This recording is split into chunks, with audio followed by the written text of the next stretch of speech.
सब अपने चश्मे से इस समस्या को देख रहे हैं प्रोफेसर संतोष मेहरोत्रा, पर मेरा सवाल बड़ा सीधा है। हम इस बात को तो नकार नहीं सकते, मैं 5वीं सबसे बड़ी अर्थव्यवस्था की अभी बात नहीं कर रहा हूं। हम सबसे तेजी से विकास करती हुई अर्थव्यवस्था है। कल आंकड़ा भी आएगा, 8-8.5% के बीच होगा। सामान्य अर्थशास्त्र यह कहता है कि विकास दर तेजी से बढ़ रही हो तो आपकी बेरोजगारी दर तेजी से घटनी चाहिए, पर ये दोनों तो कदम ताल कर रहे हैं। ये क्यों हो रहा है? ये इस वजह से हो रहा है क्योंकि हमें देखना ये चाहिए कि जो विकास दर है उसमें कुछ निरंतरता है क्या। हम आज अगर फास्टेस्ट ग्रोइंग लार्ज इकोनॉमी हो गए तो हम पिछले 9 साल में ऐसे नहीं थे।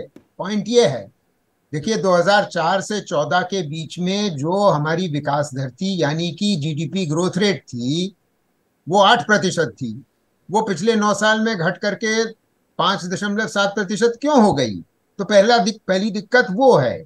उसके अलावा दूसरी दिक्कत ये है कि क्योंकि हमारे जो एमएसएमईज हैं, जो सूक्ष्म और मध्यम इकाइयां हैं, उन पे आघात हुआ है इस सरकार में 2016 में नोटबंदी से, उसके बाद जीएसटी बेतरतीब लागू होने से, और बेतरतीब फिर नेशनल लॉकडाउन करने की वजह से।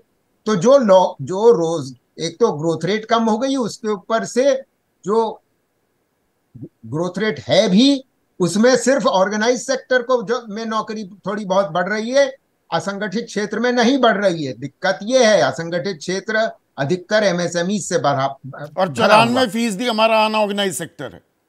बिल्कुल आप बजा फरमा रहे हैं। और इसमें इसलिए बहुत जरूरी है तुलना करना कि जब हम 8% की रफ्तार पे ग्रो कर रहे थे, तब हम 75 लाख गैर कृषि क्षेत्र में रोजगार पैदा कर रहे थे 2004 और 12 के बीच में, और 13 और 19 के बीच में वो 75 लाख सालाना के बजाय 29 लाख हो गया। और इसी वजह से बेरोजगारी दर बढ़ी। तो बेरोजगारी दर के बारे में भी कुछ आंकड़े आपको बता देता हूं। इसमें कोई जगलरी नहीं है, भारत सरकार के आंकड़े हैं।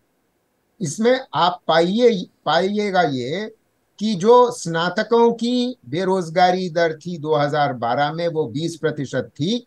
वो बढ़ करके 19 में, ध्यान रहे कोविड से पहले की बात कर रहा हूं, वो 34% हो गई। अगर आप पोस्ट ग्रेजुएट हैं तो वो 12 में 18 थी और वो अब 37 हो गई, यानी कि दुगनी हो गई। और बीटेक अब अगर आप थे तो 12 में वो 20% थी और वो बढ़ करके 31% हो गई, 34%। तो अब आप सोचिए, आपने डेटा दिया प्रोफेसर संतोष मेहरोत्रा, पर डेटा को लेकर भी हम पर्दादारी क्यों करते हैं, ये सवाल मैं आपसे पूछूंगा।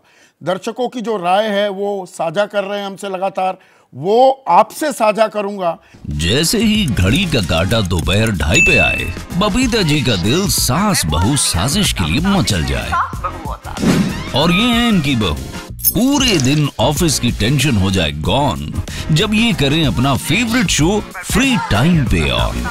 इनकी तरह आप भी देखिए अपना फेवरेट शो अपने टाइम पर और डाउनलोड कीजिए एबीपी लाइव ऐप अपने स्मार्ट टीवी पर।